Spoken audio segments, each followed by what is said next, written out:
Gemini, they probably need Apple as much from this as Apple needs Google. I think to a certain extent, Apple was smart maybe not to develop its own AI and waste all that money. I don't think we could see it from the glass box of emotion, but it didn't seem to look like it had an S Pen included. And for me, that feels like a must if you're going to make a hybrid tablet phone device. It's also priced in between, crucially, the iPhone 17 and the iPhone 17 Pro. Same with the S25 and the S25 Ultra. It is a flagship, and it beats a lot of flagships in certain areas and matches them in others, but it's kind of undercuts them all almost. By the time these trifold devices are affordable, we might even see rollable phones. And I think they've brought a lot of that same understanding to the Steam frame. And I think this could be like the most interesting VR headset we've seen this year.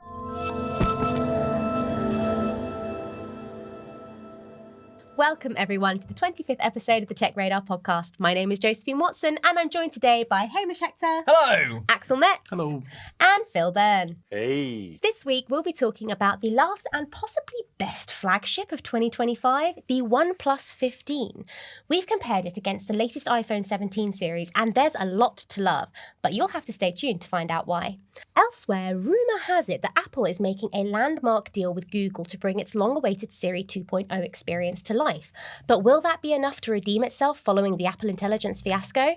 Before all this, here's Hamish with this episode's edition of In Case You Missed It. Thanks, Josie. As we're recording this, Valve just announced its long-awaited Steam Frame VR headset, as well as a new Steam machine that's 6 times more powerful than a Steam Deck. We'll give you a rundown of the spec highlights in just a moment, but the all-important prices haven't yet been revealed. Josie's dream of having a little robot companion bumble about her home hasn't yet come true. But several companies like One X and Xpeng have announced they're skipping over simpler helpers and straight to full humanoid figures. Though, based on videos released online, this may in fact be a bit of a downgrade. Sticking with home robots, iRobot is reportedly in financial trouble. And while nothing is set in stone just yet, many Roomba owners like me are starting to worry their robot vacuums might suddenly get a lot worse if iRobot and its servers shut down. They might join a legion of frustrated DJI drone and other Chinese tech owners in the US, as the FCC has passed a law giving it power to ban gadgets on security grounds retroactively. There's a lot of uncertainty surrounding the situation, but the fear isn't that they'd come to take your tech away, but the FCC could limit the sale of models that have previously been okayed in the US, reduce access to replacement parts, and halt software updates to banned devices. Samsung's Trifold just made its public debut, though people only saw it behind some glass, but not to be outdone, Apple came out swinging with a new product of its own, a pocket for your iPhone that starts at a casual $150. Samsung did lose some points too, however, as it also debuted ads on its smart fridges. Yes, they're optional for now, but folks still aren't happy about it. And also, who's going to opt in for ads? I don't really understand how ads can be optional. Basically, I think it's just for like some of their own other products, like replacement filters, various things like now, but it's yeah, you just go into the settings, say, I don't want ads on my fridge, which presumably is everybody. Is this a sign of more to come? Is this the sign of non-optional adverts all around our home? Sounds like a nightmare. Well, the thing is that's interesting about that is we wouldn't be affected by it so much in the UK because it doesn't happen here. But in the US, on Alexa products, I know that there is constant complaints and discourse about the level of advertising. And that's not just on Amazon products either. There are actual ads for streaming services, ads for shows coming out.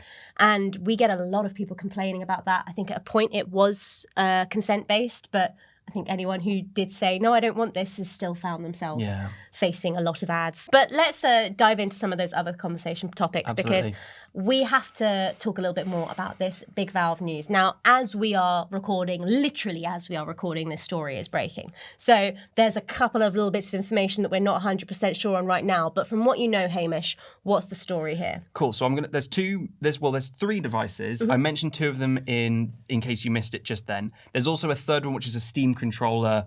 Hey, if you really care about your game controllers, you can go and find out more about that. I don't think we need to talk about that on the podcast. I think we can pass. We're going to skip over the Steam controller. I'm sure very gamery people are very happy. Steam Machine is the first one. So Valve is calling this a TV companion, which I'm taking to mean this is a console. They don't want to call a console. They don't want to call a PC. Right. They are calling it a TV companion. It looks kind of interesting. We've got some basic spec details. As I mentioned, we don't have prices at all for any of this. Both the machine and the frame, which I'll get to in a minute, are launching in 2026. So look out for them sometime next year. But the Steam machine looks like it's got some pretty decent specs. We're looking at an AMD CPU, a pretty decent AMD GPU that supports 4K gaming at 60 FPS, as well as ray tracing. And the stat that Valve has shared is that the Steam frame is 6 times more powerful than the Steam Deck. Which, is, Steam Deck's pretty solid. That's nothing to sniff at. It's got 16 gigabytes of RAM plus an additional 8 of VRAM, which is all about, visual fidelity, and comes in 2 models, a 512 gigabyte or a 2 terabyte SSD model, though both can be expanded with a micro SD card. And it also mentions here about being able to operate as a portable catalog if you've got an SD card, which I'm taking to be kind of like a Switch Lite, in the sense that you could take that SD card out of your machine and put it into your Steam Deck and then take that same library with you on the go. Interestingly, it only has HDMI 2.0, which kind of matches up with that 4K gaming at 60 FPS. You'd go up to the more recent version like 2.1 or even later if you wanted 4K at 120 FPS.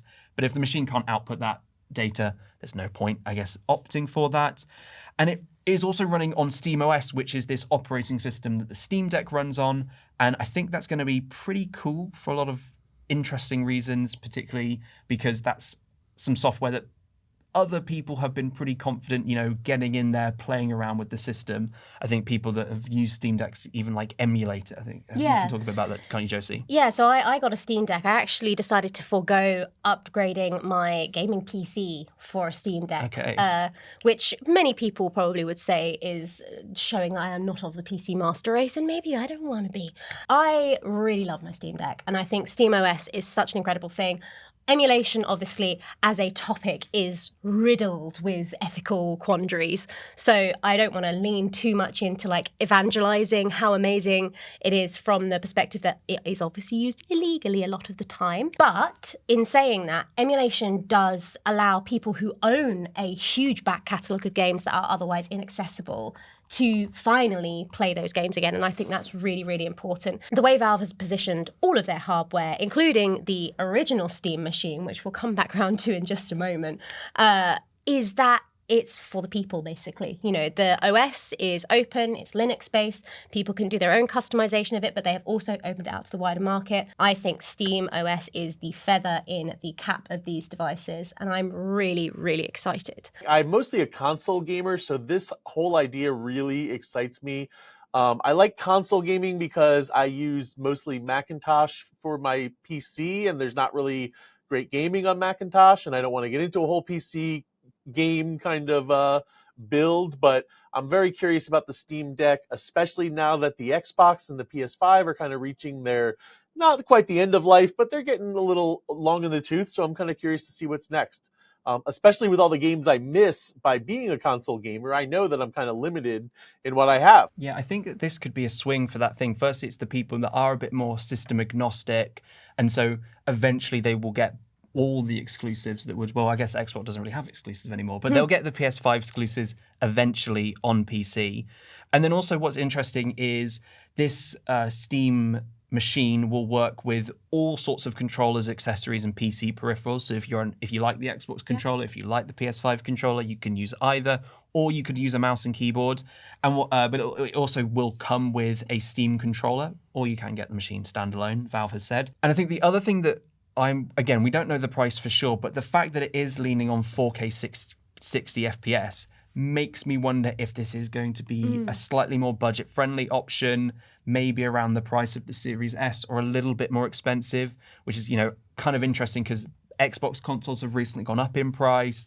The PS5 Pro was, a very expensive console. Yeah. And so I think, moving gaming back towards that more accessible level, even if that is $400, I think for a lot of people will be a very appealing option for reasons you've just outlined, Phil, and other reasons as well. Yeah, totally. I mean, the comment I made about the original Steam machine, which long may it rest, in 2015. I think a lot of people are perhaps coming up to the opinion now that that was just a bit ahead of its time. Also ahead of the actual legwork that the Steam Deck has done in terms of building that OS out, in terms of affordability, in terms of just the Steam library and compatibility. All of those things have come in as a response to the feedback from Steam Machine. And I think the positives that had are really, really going to come through in this new version. I think they are setting themselves up for a little bit of a challenge in calling it the exact same thing. Yes. That's a bit odd to me. Or maybe it will kind of deliver on the promise of that product. Like before we started recording, I read an interview, a quote from Gabe Newell, who was basically talking about the fact that they just didn't have the technology back in 2015 to deliver on the promise of what they wanted it to be. But they got a lot of interest, and the quote was literally, he didn't feel like people wanted to sign up to a roadmap product that they would deliver on in 5 or 10 years' time. But the promise of what it was going to be, I think now they can deliver on. And I think the Steam Deck has taught Valve a lot, because they've said in interviews before the Steam Frame, which is the VR headset, was announced, that Valve was a little bit open that it was working on another VR headset. They've done the Valve Index before, and they'd sort of said in interviews, I think they did one with like Tested, which is a YouTube channel run by Adam from Mythbusters. And they'd sort of said, we learned a lot from the Steam Deck, particularly about how to do this sort of portable machine, how like a gaming PC console hybrid should work. And I think that, they've probably gone, look, the machine wasn't quite right, but we've got all these things, we now know what we're doing. And I think they've brought a lot of that same understanding to the Steam Frame. And I think this could be like the most interesting VR headset we've seen this year. Mm-hmm. Probably the most interesting one we'll see in 2026 when it actually launches. They're towing this really interesting line as a brand right now where like they are the absolute underdog in some of their markets and then they are the supreme overlord of others.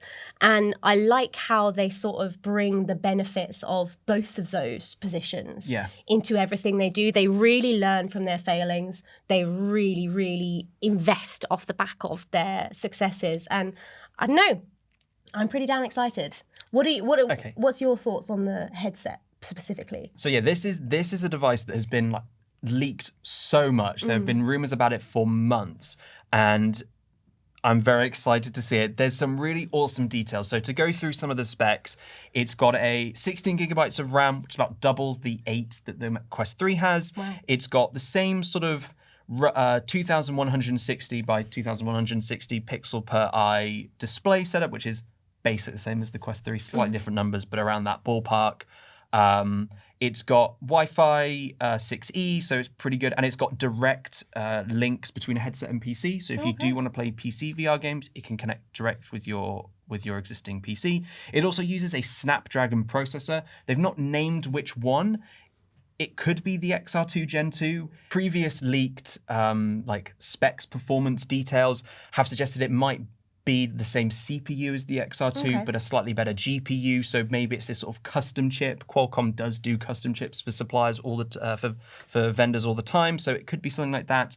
But two really interesting details from this. Firstly, it has monochrome camera pass-through, which basically means rather than being full color pass-through, which is what all mixed reality headsets use nowadays, it'll just be black and white. So that sort of suggests it won't be a mixed reality machine. It will be a VR headset, which on the one hand makes a lot of sense. Most mixed reality games of note have a really solid VR alternative. So, to a certain extent, it's not missing out a lot. At the same time, mixed reality is really useful if you need to just quickly swap, speak to people, you want to interact with the rest of the world around you. It opens up various other software use cases for developers. But on that note, there is talk about some kind of expansion port based on the details I've got here. Potentially there'll be like a full color module you could attach. Who knows? Again, we're only just learning about all of this. The other thing that's kind of cool is that they call it modular architecture when it comes to the headset's design. So the actual headset part, the display, the specs, the important stuff is 190 grams. Wow.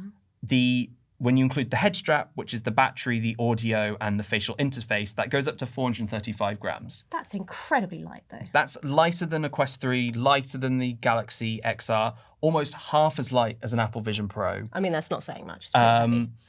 But the fact that they've sort of suggested it's modular and it's two separate parts makes me really think about the HTC Vive XR Elite, which was this like basically unimportant headset. But the one thing it did was it separated, and so you could basically wear the display as glasses. And for this sort of productivity-focused machine where you're at your desk using it with your computer for this, spatial multi-monitor setup that Samsung and Apple are really trying to push, the fact that it's just glasses, which is, if it's just 200 grams, 100 grams, that's really, really lightweight. That's something you can wear for a full day. That is fine because you're tethered to your PC. That's how it's powered. And it doesn't really matter that you can't get up and move around so easily because you don't need to if you're at your desk. Yeah. And so I think that to a certain extent, based on how this is priced, again, we don't know specifics, but rumors have pointed to about $1,200, which isn't cheap, but it's sandwiched between the Quest 3 and the Galaxy XR. And if you ask me, based on these specs, that's kind of where I'd put it. It's got slight upgrades on the Quest 3. It's got eye tracking, which you only see from slightly more premium devices. It feels like that's probably about the ballpark that this will cost. I think this could end up eating everybody's lunch. Yeah. Meta should be worried because with SteamOS, that's basically the only software I've ever felt could really tackle Horizon OS, but it's never been on a standalone machine. Yep. Now we've got that.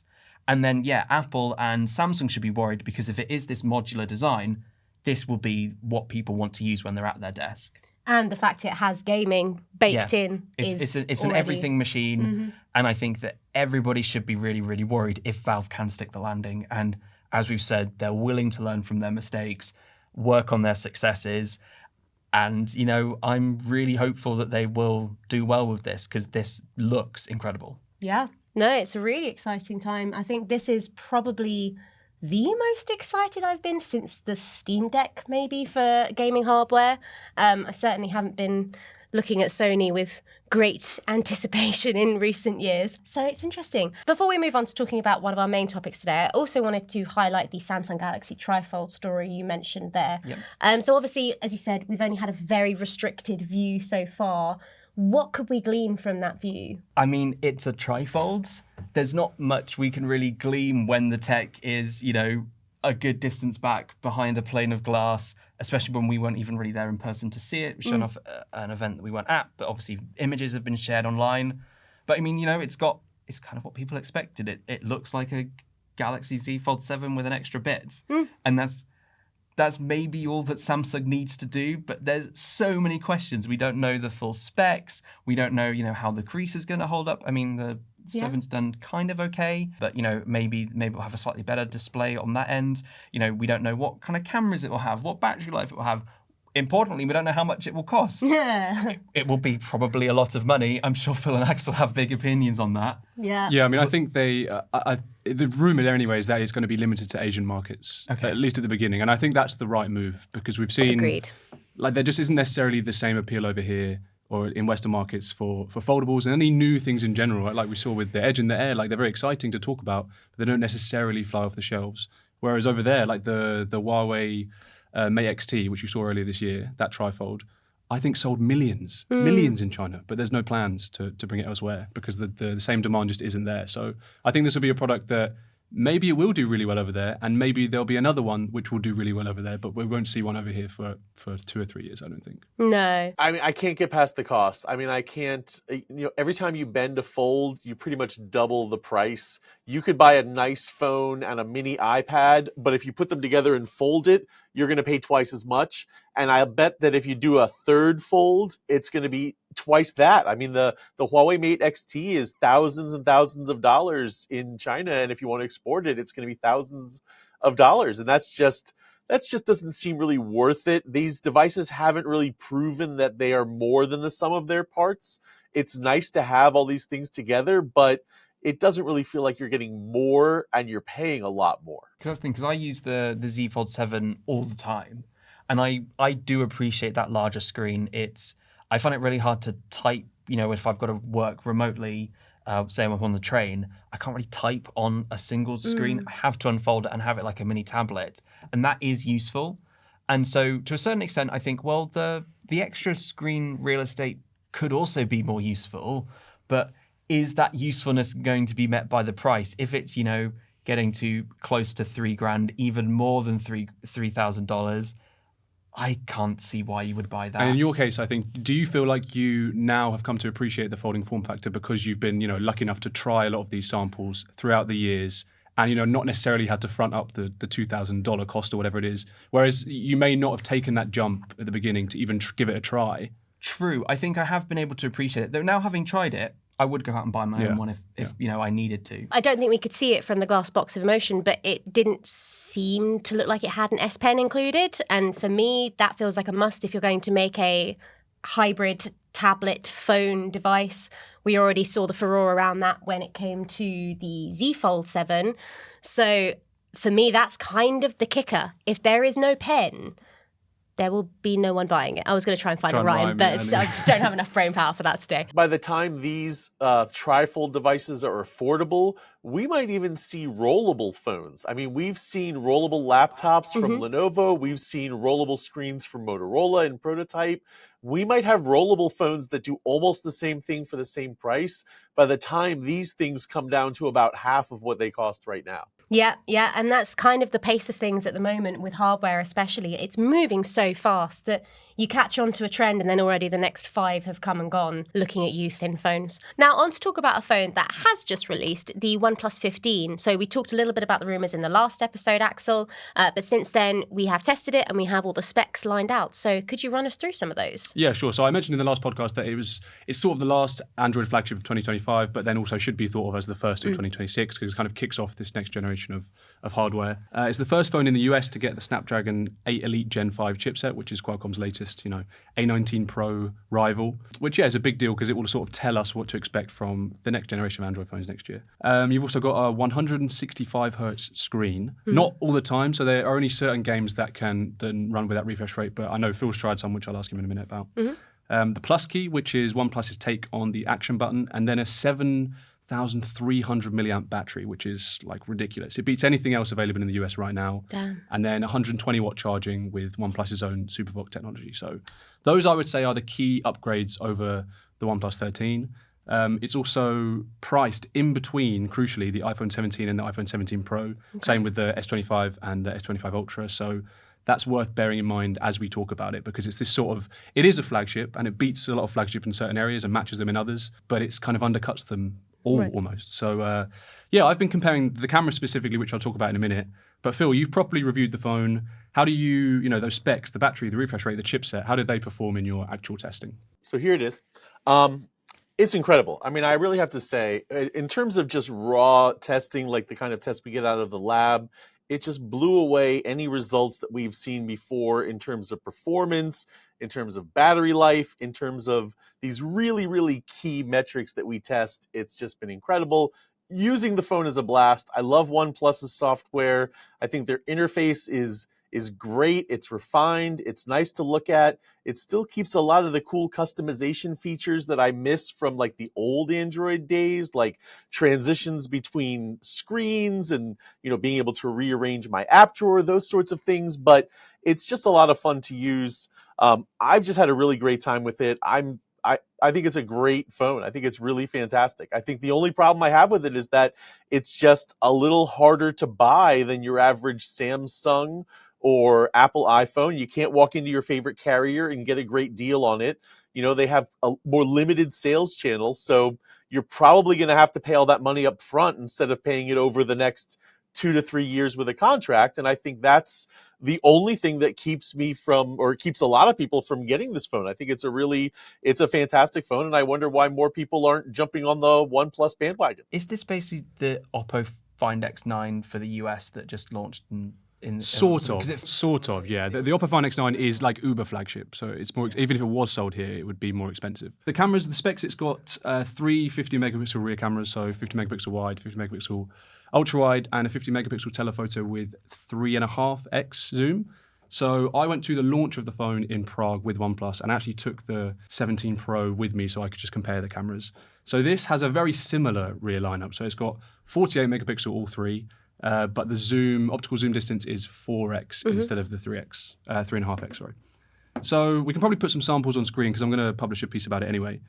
But the iPhone, at least in terms of how it performs, the iPhone tends to warm things up a bit with more saturation. And so shots have this almost yellowy quality, which I personally like visually, but it can sometimes make like skin tones appear quite unnatural or darken a bright scene.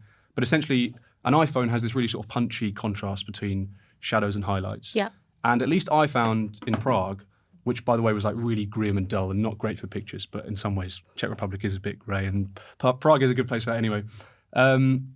The OnePlus almost does the opposite. So it's quite good at capturing environments as they appear in real life. Like photos are very bright and detailed, but that can also sometimes come off as quite cold. So it doesn't stylize photos in the same way as Apple's phone does. I think the iPhone is probably a better night shooter given the way it handles shadows and light streaks and things like that. But the OnePlus did really well with portraits and people. So again, we'll put those on screen so you can see the comparison there.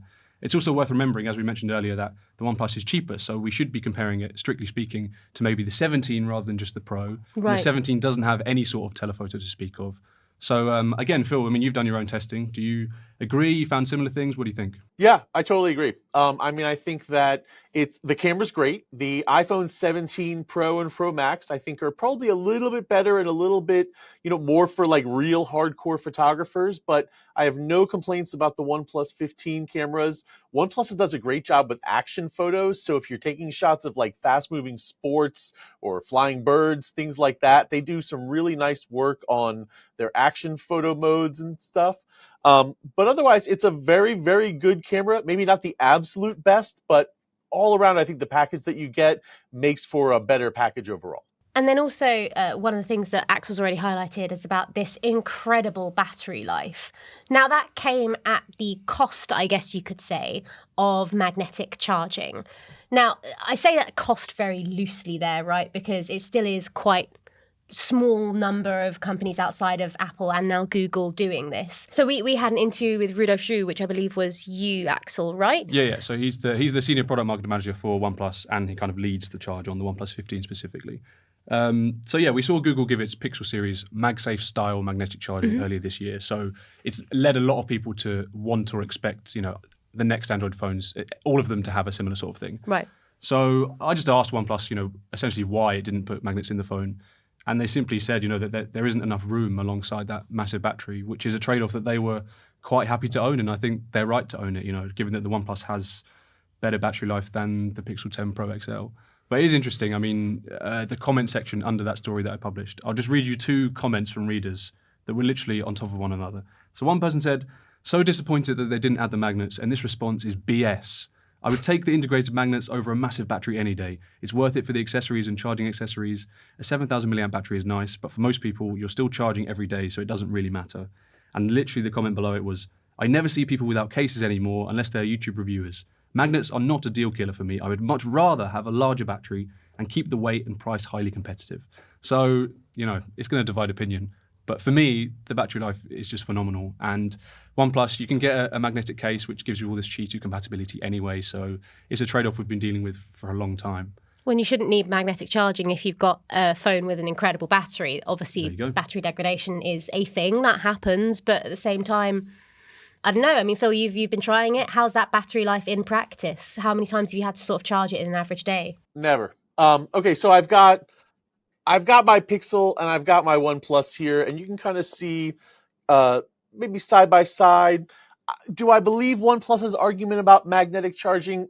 It doesn't matter, because I think that it's great that the Pixel has magnets. I think it's awesome that the Pixel now slots into Apple's MagSafe accessory ecosystem. If you're switching over, or if you just want to find a really nice charger for your phone or a nice bedside stand, you can find that with magnets. It's totally correct that it's easy to find a case with magnets built in, especially from OnePlus.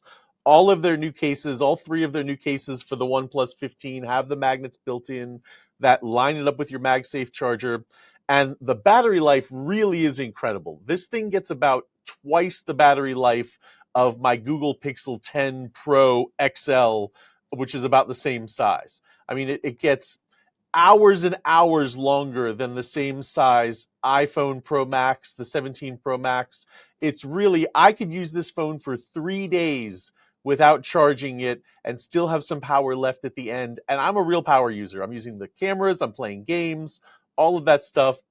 it's not just the best battery life we've seen in a phone. It is by far the best battery life we've seen in a phone by hours and hours, to the point that our labs had to send out an email saying, trust us, this is really the accurate and correct results. We didn't mess up.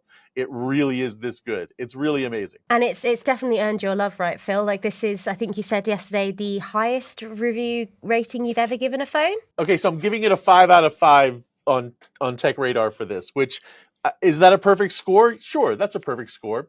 Can you be a perfect score without having magnets inside? Yeah, I think you can, because magnets are accessories that you have to buy extra. If you're going to go out and buy a charging stand, you're going to have to pay extra for that. It's great that some phones have it. It's sad when some phones don't. I don't think you need to have magnets and MagSafe inside to be the best phone, to be a perfect scoring phone in my testing, in my estimation. Having incredible battery life, and I haven't even mentioned the charging. It not only does it have incredible battery life, it charges faster than any other phone you'll find. Even if you charge it wirelessly, if you get OnePlus's wireless charger, it will charge faster than a wired iPhone will charge. So, I mean, their power management is really just incredible. And that's what people ask for when they want, when you ask for, what do you want in your next phone? I want a phone with better battery life. I want a phone that's durable, that's not going to break if I drop it. And this phone is just incredibly durable. You can put this phone into a dishwasher. It can handle hot water jets and immersion in water. You can drop it into a pool or a bathtub. You can really beat this phone up. And that's what people want in a phone. That's what's important and what's going to keep your phone in your pocket for years and years. Not the magnets, not the other cool features. OnePlus has really nailed the basics on the priorities that you want in a great smartphone. There's nothing wrong with wires, guys. Just use wires. Wires. It's fine. I think it's fine. I agree. With that being the last true phone of 2025 / the first of 2026, I think it's nice to have a little forward look. We're coming to the end of the year. We know that there are going to be the yearly refresh of certain phones. Obviously, the S26, while unconfirmed, is we know it's going to happen. There'll be an iPhone 18. There'll be all iPhone this 18, stuff. all the good stuff. What are you guys, as our phone experts, expecting are going to be the biggest trends this year? I mean, Axel, if you kick us off. Yeah, I mean, it's interesting because this year, like I said, we saw a lot of new and exciting phones in kind of new model categories and things like that didn't necessarily take off commercially. So, I think it's too early to say that broadly anyway, but that looks to be the case. So actually, I think next year we're going to see a lot of the biggest manufacturers going back to the security of what they know. So kind of going, backwards a little bit. Like Samsung, for instance, initially we thought Samsung would be ditching the Plus this year for an S26 Pro, which would launch alongside an S26 Edge potentially. Now it looks like, again, it's all rumors, that neither the Pro nor the Edge is happening, and we'll go back to having a Plus and an S26 and S26 Ultra. So, yeah, I don't know. I mean, they're obviously going to be better phones. Maybe it's going to be another incremental year. But it's been a strange year, because I think if you look at Apple, for instance, like a year ago, they were in the trenches a little bit with Apple Intelligence and all of that, and then they kind of didn't mention AI once this year. Yeah. They had this cracking orange color, which went super viral, everyone talked about, and they've sold a lot of phones. So I actually saw my first cosmic orange in the wild the other day. That There's a lot was of not them. in the hands There's a of lot a of them. tech fanatic. That's fair. I Every was tech journalist has the so- orange one. Yeah. I was so gobsmacked to meet someone who is not a tech fanatic who had one in person. So maybe that's the trend next year. Cosmic orange everywhere. Well, no, they'll do a different color next year. It'll be cosmic purple. No, but everyone else will do cosmic orange this year. That's Yeah, fair. that's the thing. Phil, what about you? What do you think is going to be the big trends we see in phones this year? Yeah, I think it's going to be all thin phone. No, I'm sorry. I hear people hate thin phones. I'm totally wrong. I was totally wrong about thin phones. Everybody hates them. No more thin phones. So thin phones are dead. I think it's going to be a great year to buy a phone and a bad year to be a phone maker, because there's nothing new. There's no new technology. Thin phones flopped. Foldable phones are, they're pushing forward as hard as they can. So I see phone makers doubling down, like Axel said, on the things they do well. I'd like to see more durability. I'd like to see better battery life. I'd just like to see what we have right now getting the subtle improvements that will make them even better to use. And that will make them good values for buyers, but it's going to make them boring for phone makers who have to try to sell us on all of their new devices. I alluded in the intro to this rumor that's come about Apple and Google doing a partnership for Siri 2.0, which leads me to the question is, which will come first, GTA 6 or Siri 2.0? This genuinely cannot say at this point, which is a race bit no of one a woe. expected. Yeah, literally. Did not ever think that those two would be the ones on the roads.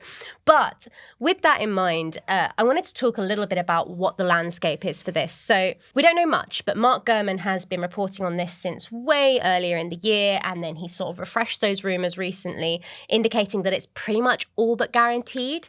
It looks like a $1 billion a year deal, which will grant Apple access to Google's 1.2 trillion parameter artificial intelligence model. And that's compared to Apple's own 150 million parameter model.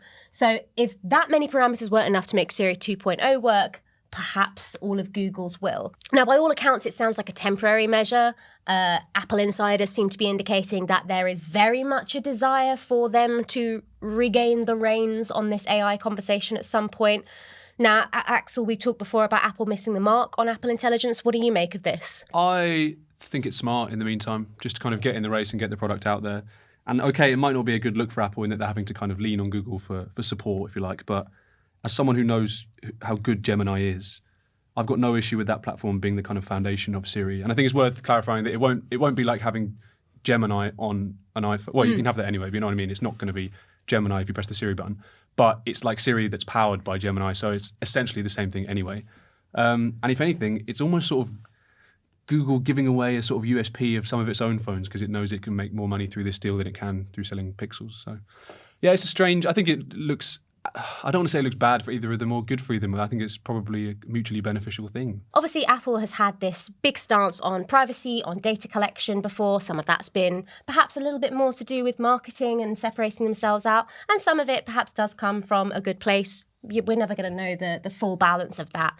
But it kind of is them being hoisted by their own petard now, right? They don't have those data points. Google obviously has vastly greater avenues to collect data.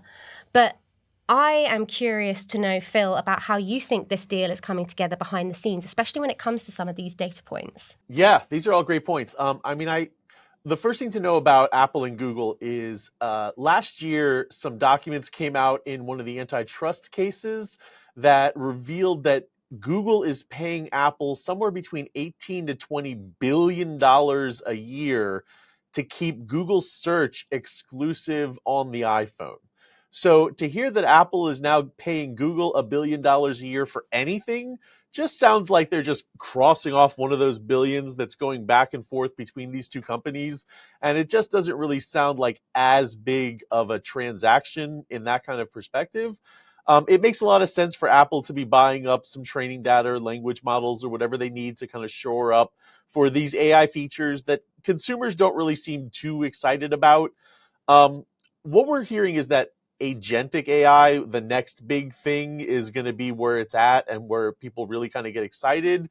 And we haven't heard much from Apple about this, but Qualcomm, for their latest chip, really talked a lot about how it's going to be gathering data from us to create these new agentic AIs. So in order to create these AI features where you just say, hey, iPhone, order me a pizza, and it finds the location and orders the pizza and uses your credit card and does all these different things, it's going to need a lot more training data than it has. And, that's what we're worried about is, where's that training data coming from? Where is it being kept? What are they going to know about us once they've learned all these things from the training data? Qualcomm is being much more open about our next chip is going to gather all of your sensor data. It's going to have better networking to send that data to the AI. And we've known that this is coming. Like, we've known they're going to have to gather all this data from us. But we're starting to hit the turning point where we're hearing more about what they're going to take from us than what they're going to give to us. So I didn't hear a lot about what the next chips are going to do for like AI features, but I heard a lot about what they're going to take in order to build the next AI features. And that's what has me kind of annoyed. And that even rings true across to one of the stories you mentioned, in case you missed it, about the One X Neo home robot, where that's teleoperated for the effectively foreseeable future, right? They've sort of suggested, it will eventually be able to learn, and the teleoperator will only come in to help with like Difficult new tasks, tasks and yeah. difficult tasks. It's just this whole mess of privacy data. And I don't know. I don't know, man. I'm not convinced by AI increasingly by the day. Though I am kind of, in a weird way, I'm kind of convinced by Apple's approach. Yeah, no, I think of all the sort of things we've seen from them, this feels like a acceptable omission from them of like, hey, maybe we're not quite ready for this. I think the thing that is interesting is how cloak and dagger this deal is at a fundamental level. I think people would like to know, and I think people should like to know as well, where the data that is underpinning any of their AI devices, any of the software they use is coming from. And I think that's AI literacy, much like media literacy, is something that we are going to have to, as a society, learn how to ask those questions, learn how to find out where that data comes from. But at the end of the day, it's not like you can change anything about it. No. If you fundamentally decide that this is a service that is functionally necessary to your life, but you don't like where the data's come from, money talks. And if you still think that's the best place to spend it, that's what it is. And on the money, right, $1 billion that Apple's apparently going to pay to Google, it's, it's taking back some money that was already given to Google anyway. And also, to a certain extent, that's probably not going to help Google's AI profits much. If you are using these services, even if you're a power user paying for something like $200 a month, ultra, OpenAI ChatGPT Pro, subscription fee, you are probably costing OpenAI money to use its AI at the level that you are doing. If you make a Sora video, you are costing them money and all of this stuff. And it feels like it's sort of at this unsustainable level. I'm not the only one to talk about this bubbly stuff. And so I guess Gemini, they probably need Apple as much from this as Apple needs Google. And I think to a certain extent, Apple was smart maybe not to develop its own AI and waste all that money, even if it has left people in the lurch for, over a year now waiting on an AI that it promised with the 16. Doesn't it feel like they just know there's no enthusiasm behind this? Apple loves the VR glasses, so we get these way over-designed, expensive VR glasses that can show your face on the outside, and they have their whole operating system, and they keep upgrading them with new chips. And for AI, nah. Nothing, not even really a Siri improvement. It just seems like if there was a lot of enthusiasm around this, Apple would have gotten it done. I feel like Apple, they have to tell their investors and their financial people, sure, we love AI, we're working on it. But I think that customers aren't begging for it, and so Apple isn't moving any quicker than they have to. No, I'm happy with my AI image eraser. That's all I really need. Just free up some of the tourists from my shots of the Colosseum, and then I'm happy. Well, that's literally it. And like I mentioned earlier, this literally proved it. They didn't. Honestly, I can't think of a new AI feature or AI mentioned once or Apple Intelligence mentioned once at the launch of this phone, and it's outsold the 16. Yeah. So I think it kind of showed Apple that they didn't necessarily miss the boat. It was bad PR for a bit, but actually, what did they miss? Really, all the products weren't so great anyway. But No. I don't know. Yeah. The never-ending gyre of AI nonsense, basically. We are running very short on time, but we would be remiss to end this episode without mentioning something else that we are always very excited to talk about. Black Friday. It's coming up at the end of the month. It is the deal event of the year, especially when it comes to tech, because it's so quickly followed by Cyber Monday. Now, everyone in this room or on this call has an active role in covering this every single year, hunting down the best deals. So I'd like to know some of your tips for finding the best deal outside, of course, from going to techradar.com and searching them there. Hamish, what's your top deals tip? My top deals tip is go in knowing what you want to get. So normally this time of year, a TV is a great option. You can get, this year or last year's models at really discounted rates. Know what TV you want, pay you'll get it at a cheaper price, or you might get a better TV for the price that you wanted to spend. Do your research, but don't get sort of sold on some deal on something you were never going to buy anyway, because that's how you end up spending way more money than you wanted. Just get what you want and know when to stick. Lock in, lock it down. I like that. Axel, what's your top deal hit? Phones specifically, I'd probably say buy a phone that's just been replaced. So an iPhone 16 Pro or a OnePlus 13 or a Pixel 9 Pro. You know, like most of these models have been discontinued, but they're only a year old, so they'll keep getting updates for 5 years. They've still got top-end hardware. And most retailers just want to clear their stock for the new models. So you, at least device-only prices, you can get like really, really good deals on these phones. And Phil, especially as someone coming in from the US, where you get arguably way better deals than we do, what's your top deal hunting tip? Google Pixel. Pixel phones get great deals for the holidays. When the Pixel comes out in August, I always say wait until the holiday season because you're going to see a price drop. We've already seen one deal that knocked them down 25% off the top price. So Google Pixel phones are a great deal. Other phones, not so much. Samsung phones go on sale throughout the year. Apple rarely has discounts on their phones. Google Pixel phones are the ones to look for if you're looking for a great holiday deal on phones. I've got one other deal. Yeah. I know you only asked for one each, but the other He just one loves was, deals. I just remembered another one, which was you don't necessarily have to wait till Black Friday, actually. So many deals drop throughout the month. Yeah. And sometimes they're even better than what you see on Black Friday, or they're as good. And so don't think you have to wait till, what is it, November 27th Yeah. for Black Friday proper. You can just buy it when you want it. Mine is don't leave your spring clean till spring, because everyone always does this big rush to restock their household appliances, get new vacuums, whatever, around spring when there are no deals on. Some of the best deals, especially on vacuums, which are really expensive, especially if you like Dyson vacuums, are over Black Friday. So shop for Black Friday deals on home appliances for sure. And they make good Christmas gifts. Don't think twice about getting a Roomba. Well, I was going to say buy a Roomba Yeah. because it'll become a collector's item. It will be the dust. opposing forces here. It will be dust collecting, but because it can't Yes, move and quite operate. literally dust Yeah, collecting. exactly. Well, that is all we have time for in this month's episode. Thank you all so much for joining. Head to techradar.com to check out all of the latest reviews, news, and how-tos, and we'll see you next time for more of the best of tech. Bye! Bye.